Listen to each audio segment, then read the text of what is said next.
Now, here's Michael Smerconish. Hello, hello. So welcome to Hudson Yards in New York City, day 4 of my encampment here. I need to say something serious at the outset of the program. The date is seared in my mind. It's December 9. And 40 years ago today, Mumia Abu-Jamal murdered a Philadelphia police officer named Daniel Faulkner. With Daniel Faulkner's widow, Maureen, I wrote a book called Murdered by Mumia. We accepted none of the proceeds that would be paid to the author. It was briefly a New York Times bestseller, but it tells the story of a much maligned case, because to this day, 40 years on, it is the subject of conjecture, something I'll address later in the program today. Axios has just expanded its reach into Philadelphia. And I must say, I was appalled this morning when I looked in my in bin and I saw that they'd sent out a newsletter where the subject line was, listen to this now, 40 years after Mumia arrest. Like, are you shitting me? It's 40 years after Mumia murdered Danny. Yo, Axios, welcome to Philly. Get it straight. More on that later. On my Facebook page, if you're interested in the true facts of this case, several months ago, and this is just evidence of how it never ends. The controversy never ends. There's always a celebrity looking to enhance his or her appeal, at least in certain quarters, by latching on to the Abu-Jamal defense train. And most recently, it was Colin Kaepernick. And on CNN on a Saturday morning, I did a 4, 5, 6-minute commentary and laid out as succinctly as I could the facts of the case. And so that's on my Facebook page today, the 40th anniversary. And I do hope that you will go and take a look at it and think of Maureen Faulkner today. We are recording this portion of the program for Zoom because I'm looking at TC and I am looking at Dan right now, which is kind of cool. Hey, TC, you know what I would like to do, because I haven't been home in several days. Right. Can you spin your camera? I want to see if you have moved anything on my desk. And I also want to see if every day's New York Times print edition is where it should be, which is stacked neatly on the console, awaiting my return to Philadelphia. There's my purple wall. Okay, there's my purple wall. There's my stash of my most recent book. There are some notes on the wall that nobody should be reading. Oh, and there are the Times, nice and clean. Wow. I like it. Yeah. Well, nicely done. TC. Thank you, TC. She understood the assignment. Well done. Dan, I know when I'm not there, she likes to sit in that chair and wear my headphones. Yes, yes, I do. Yes, I do. Mm-hmm. That's not weird at all that you would say that. Not at all. No. Well, it's not weird at all that you would be doing that. So, which is weirder, I don't know. Anyway. So how are you feeling? How are you doing? What's happening? I feel great. I feel good. I early this morning, I had to review my fancy hotel, the one where I've been fighting with CNN over the per diem because they think I've exceeded the per diem. And of course, I said, look, I'm here in exigent or emergent circumstances. So please suck it up and pay the bill and let me just stay in a nice hotel and walk with 3 minutes of airspace to go to work and then come back and do it all over again. So with that in mind, I am at this very ritzy, expensive hotel that is truly not, it's not the place for me, but it's close. All I wanted to be was clean, close, and safe. So I received one of these email, how are we doing, on a 1 to 5? How many stars do we get? And what did the service warrior do, Michael? Thank you, TC. The service warrior gave them 3 stars. Oh. Yeah, and 3 stars. Did you explain the lack of the other 2? I did indeed. Would you like to know what I said? I really would. Yes. Well, it was my short list because I was pressed for time. I needed to get here and begin the program and so forth. So I gave them 3 things. I said, number 1, some of us still like to touch a newspaper.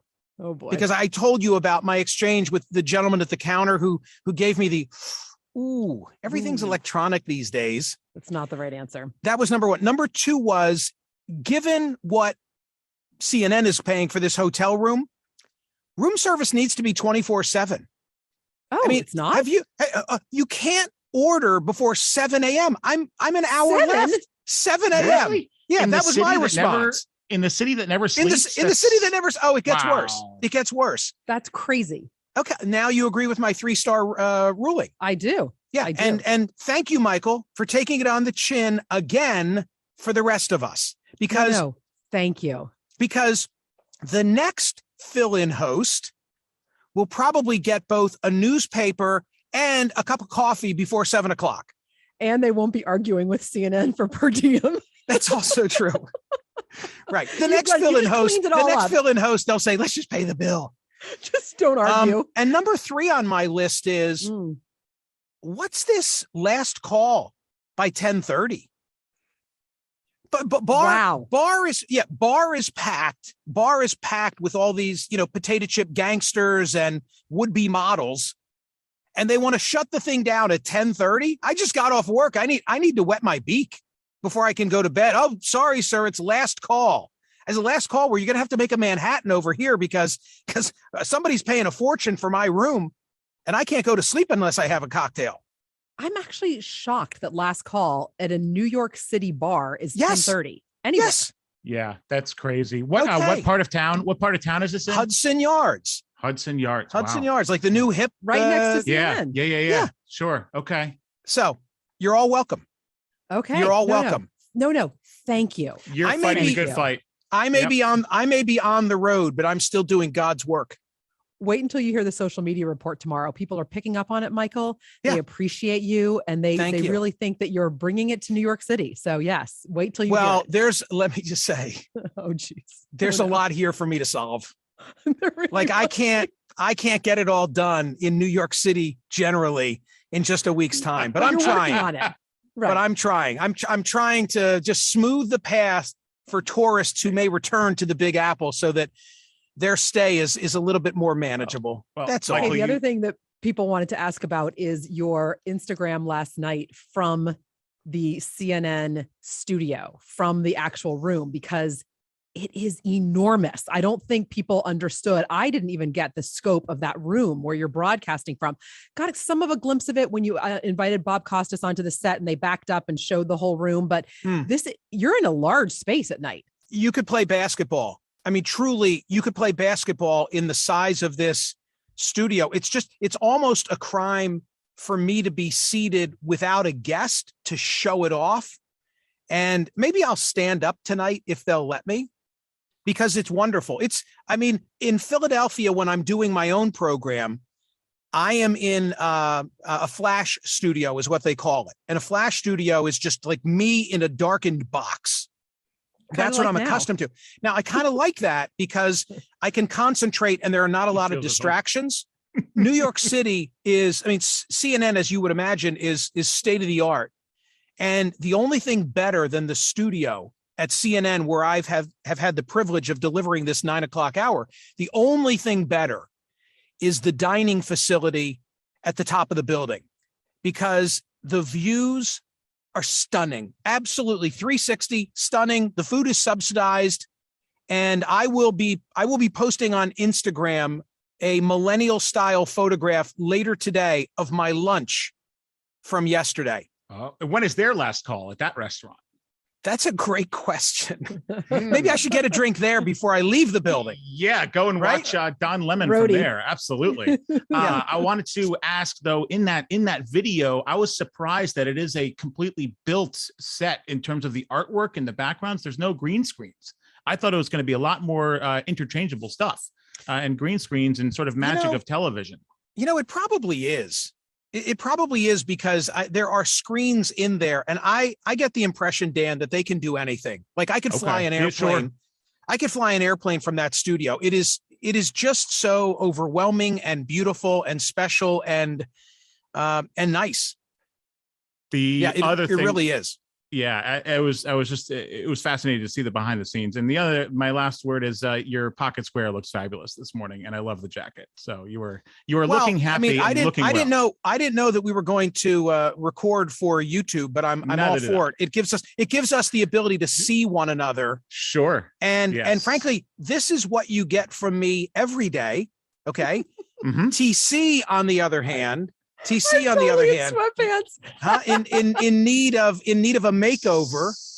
Okay, You know, what do you mean a makeover? I'm just wearing sweatpants. That doesn't mean I need a makeover. I look fabulous. I know, but what are you talking about? Take some pride. I mean, what are we sweatpants? What are we doing? Well, no, it's like a cool sweatpants. It's like athleisure wear. You know what I mean? TC, it's very expensive. Thank you very much. TC, I'm fancy. with you. I am also in sweatpants today. I didn't know that we were doing this YouTube video this morning. Guys, I came straight from the firehouse, so I'm still in uniform from last night. I respect that. Yeah, so I respect I'm still that. in sweatpants. I respect that. But honestly, I think the two of you remind me of people that I fly with.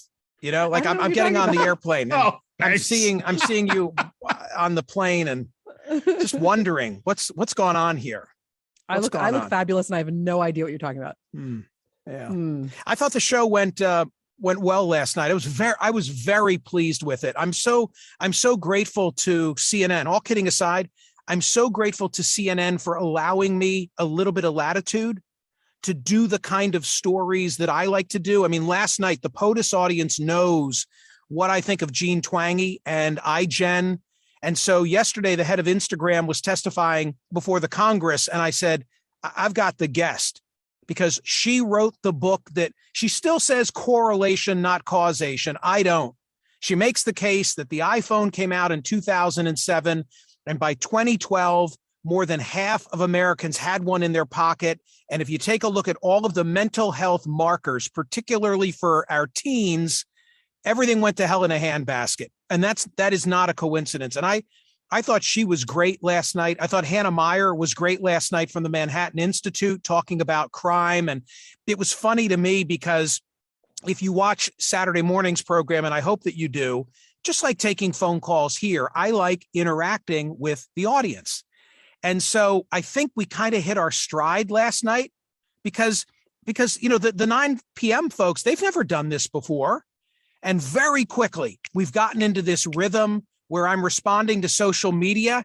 And I've noted that like Monday night we did a little, and then we did a little more on Tuesday night. And last night, I think we did a lot. And the same thing. And did you see out how good it is? Right. And I think Monday and Tuesday night, they were afraid to offend me by putting a negative. By putting offend you. Yeah, right. I told them so. By putting a negative comment. So last night, one of my favorites, if my memory is correct, is that we were talking about crime and the crime stats and the murder rate and so on and so forth. And then I brought Hannah Meyer on to talk about it. And it's a legitimate issue. And somebody is like, you know, complaining about how this is CNN and I should be, I don't think they said Fox, but that's what they meant. And I said, look, just because this story gets done on a loop elsewhere doesn't mean it's a bogus story. You know, broken clock is data. You brought the data back up. Right. I said, let's bring the data back up, and we put it back on the screen. And I loved the give and take of it all. I really loved the give and take of it all. So it felt good. It's uniquely you. So it makes, you know, it's your kind of show. You know, I always say that the best shows are your kind of show. But I think, TC, the thing is, like, I do have an approach. It might not be the right approach, but if you bring in the juggler, then let him juggle. Let him juggle. And then next week, bring in the ventriloquist. And the week after, bring in the magician. But I can't be the magician or the ventriloquist because I'm the juggler. Does that make sense? You should be the magician because that's your thing. Yeah. On the note of criticisms, I mean, we know that criticisms go to the front of the line because those are the ones you enjoy the most. No one wants to hear compliments except you. And it helps you engage in dialogue and maybe change a mind or maybe change your own mind. So Dan, they put the criticisms up. TC can tell you this. She has all the audio from last night, and I don't have a faux pas to play for you. I led this POTUS show yesterday with my word salad, where Ron Burgundy read, you know, whatever Ron Burgundy saw. I got nothing from last night. I hope to play it. I hope to screw up tonight.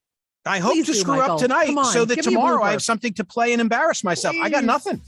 Okay. I got nothing for you.